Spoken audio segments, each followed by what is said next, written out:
জানুৱাৰী 9 তাৰিখ 2024 চন।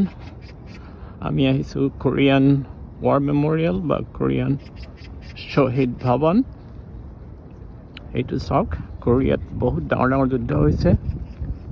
আটাইতকৈ ডাঙৰ যুদ্ধখন হ'ল কোৰিয়াৰ মাজত, দক্ষিণ আৰু উত্তৰ কোৰিয়াৰ মাজত যুদ্ধখন।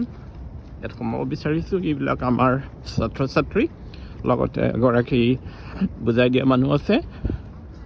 ইয়াত বিভিন্ন দেশৰ পতাকা আছে, ভাৰতৰ পতাকাখনো আছে এইখিনিতে, দেখিছেনে নাই ক'ব নোৱাৰোঁ।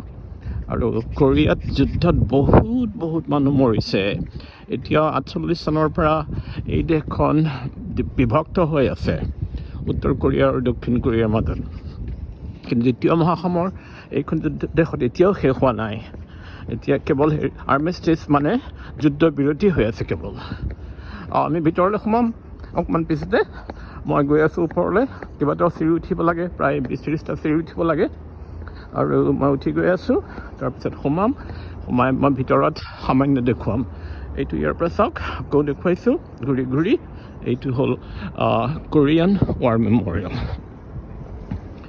বাৰু সোমাই গৈছোঁ ভিতৰলৈ। মই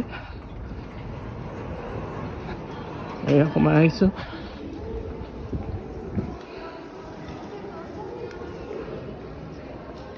এইটো আগত আমাৰ দলটো।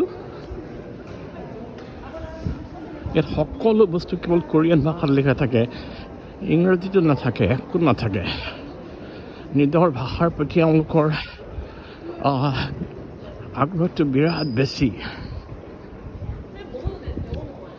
নিজৰ ভাষাৰ বাহিৰে অন্য ভাষা বিশেষ একোৱেই নকৰে। ইংৰাজী কয় বহুত মানুহে, কিন্তু ইংৰাজী পঢ়েও, কিন্তু বিশেষ আগ্ৰহ নাই।